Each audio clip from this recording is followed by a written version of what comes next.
All right. Thanks so much for taking the time to do this. I appreciate it. My first question that I have for you is, to tell the audience a little bit about yourself and how you got started in the work that you do today. I'm a business journalist in Canada, and I'm currently the chief financial correspondent for CTV News, one of our national broadcasters.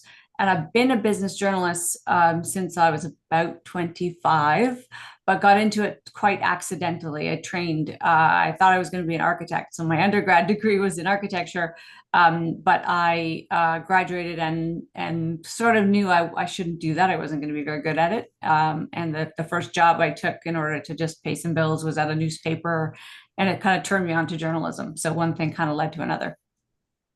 So what kind of stuff do you work on now, report covering wise? So I have a couple of different things. I have a weekly business show called Taking Stock.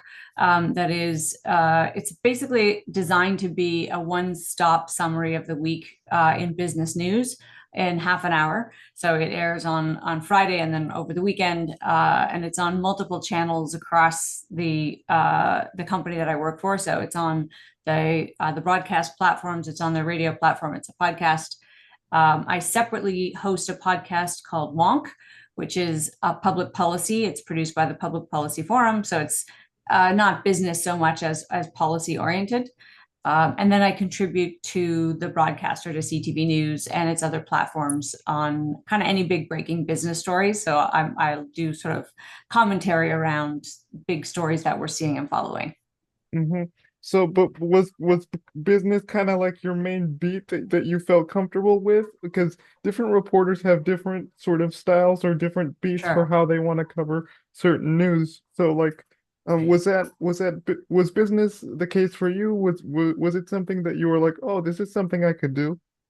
It's funny. Yes, but I kind of fell into it by accident. When I started in journalism, the first stories I wrote happened to be for the business section because those were the editors I met and I pitched them.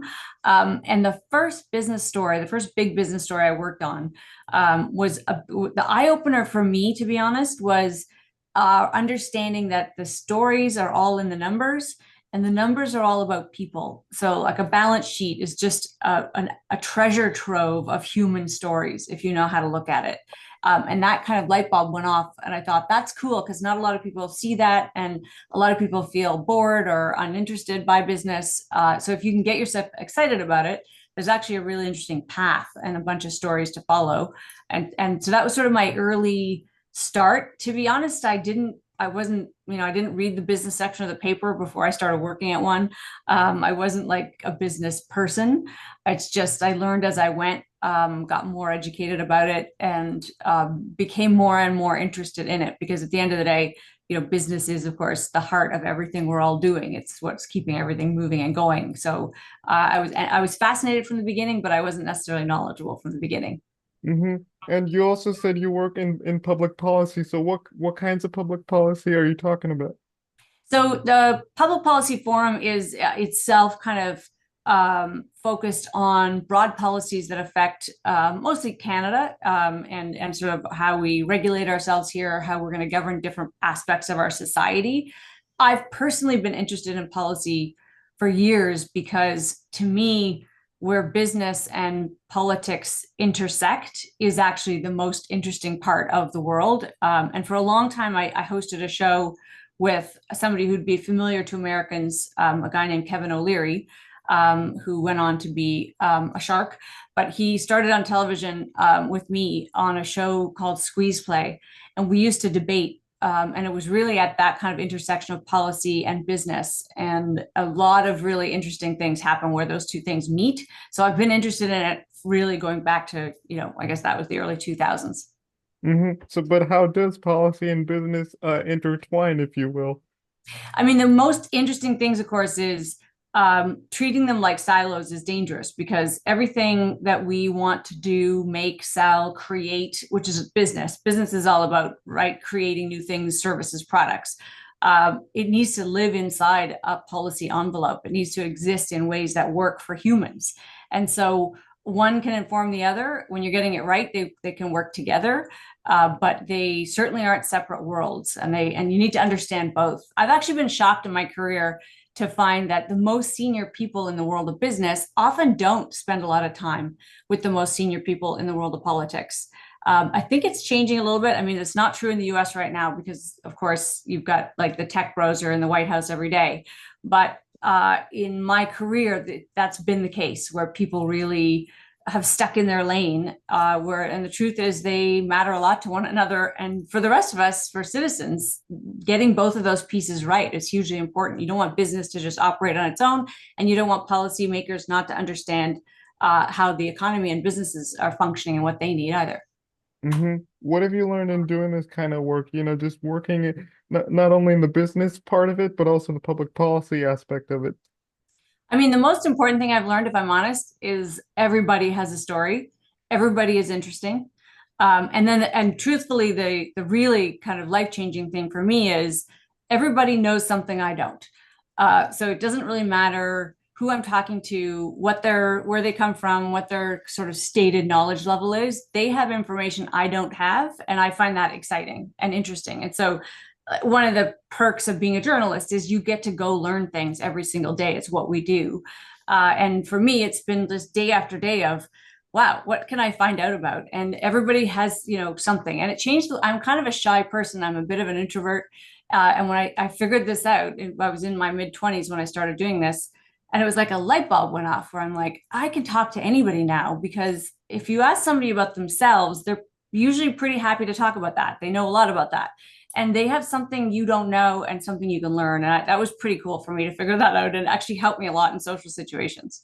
hmm Is there anything that you're curious about in terms of like wanting to report or within the business aspect and public policy of it that you're like, I know that you've done a lot of reporting, covered a lot of stuff, but is there anything that you're like, I want to explore this a little bit further?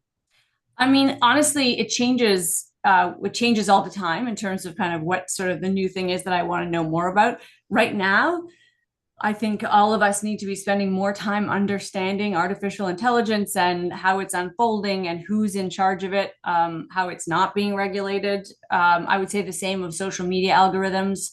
There are these huge tech companies, and there are a handful of people that are running them, and they really are doing what they want independently of what the rest of us think. And I think I'd love to spend more time understanding that and helping other people understand it, and hopefully take control of it, because to me, it's a bit of a five-alarm emergency that we're not really paying a lot of attention to.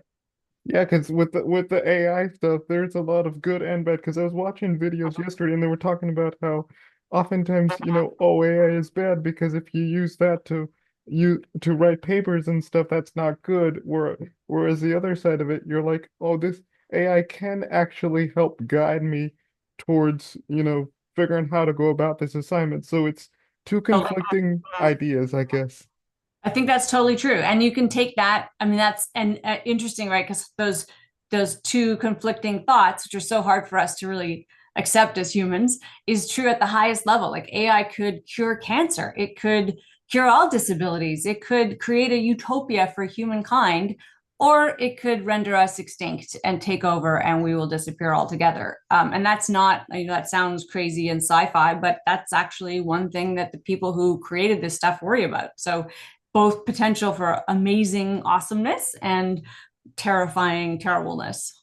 hmm was there some sort of mentor that you sort of looked up to that said, "Hey, I want to get into business or do business reporting, public policy, that kind of stuff?" I mean, there have been a couple of people over the course of my career who really took a chance on me when they didn't need to. And that has been super instructive to me. I mean, when I was a really young reporter, in fact, before I even became a reporter, the first woman to give me a job at the Financial Post, as it was then in Toronto, the editor-in-chief was a woman named Marianne McNellis. She hired me even though I didn't have any particular experience. She just saw something in me and took a chance. As I went along, I met people who I really admire. I mean, one of our top anchors in this country is a man named Peter Mansbridge. He was the anchor at the CBC when I was the senior business correspondent there. And I learned so much from him about how to think about news and truth, how to interview. He's very skilled at it. So I've been privileged to have people along the way who just were willing to take chances on me, and let me let me do things that maybe I didn't deserve to do, but I was very grateful to try and see if I could get that done. The reason why I asked that question, which brings me to my last question, is, what tips or advice would you give to those that are, wanting to get into the journalism industry, particularly in the business aspect of it? Because not right now, because I'm in the journalism industry as well, and so it's a pretty, as a poli sci professor used to say, a pretty, you're a dying breed. Yes, yes, it's true. I mean, it can feel that way, although I'm here to say I'm optimistic because I think we're coming back around to understanding that we do need to know what's true and what isn't, and journalists can play a pretty key role in that. What I say to young people is, I mean, first of all, know that you really want it because it can be hard and it's not, you can make more money doing something else. But if you really love it and you're curious and you feel like it fires your passion, ask for help, put yourself in people's way because people will help. People will answer your questions. They'll take your calls. They'll have a coffee, and you can learn from them. And every now and then, you'll find that they'll open a door for you. So I do think the kind of the networking aspect of it, people should remember to do that. Call and ask for help. Write to people and ask for help. Not everyone will say yes, but you'd be surprised at how many will, because those of us who are in it and who are getting older, we want young people to want to do this and to come along and to try it, and for business even more so. And all I would say there is, like, don't be afraid of business, get interested in it, because it's one of the most fun sort of branches of journalism, partly because it's not overpopulated. People are sort of bored by it. So if you can find yourself excited by it, you actually have a good shot of being able to do it. Mm-hmm. All righty. Okie dokie. Okay. Okay.